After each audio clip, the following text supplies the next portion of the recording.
In 1908, something exploded above Siberia with more force than a large nuclear weapon. It flattened an area bigger than a major city. It happened in seconds. And to this day, nobody has ever found what caused it.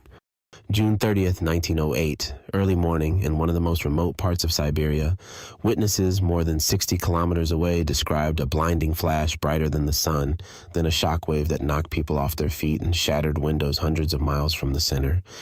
When people finally reached the area, what they found was almost impossible to comprehend. 80 million trees, flattened across more than 800 square miles. The energy released is estimated at somewhere around 10 to 15 megatons. For comparison, that's roughly 1,000 times more powerful than the bomb dropped on Hiroshima. An explosion that size over almost any city on Earth would be one of the worst disasters in human history. Here's the strange part. They never found a crater.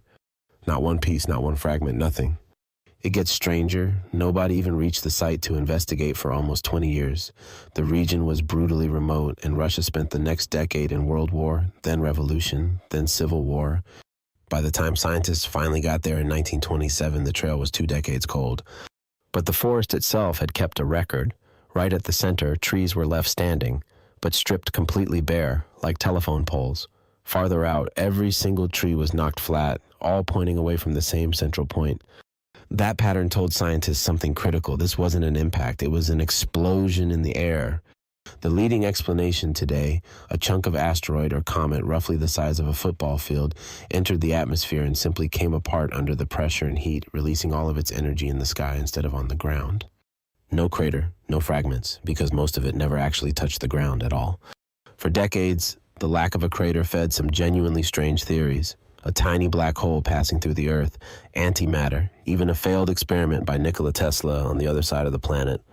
None of them held up. The real explanation didn't need to be exotic, it just needed better instruments and time. And this isn't just history.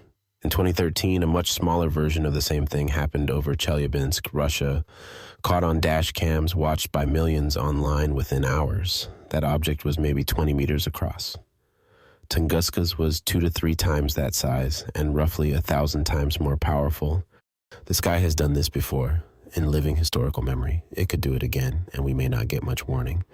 The only reason Tunguska is a strange historical footnote instead of the deadliest disaster in recorded history is geography.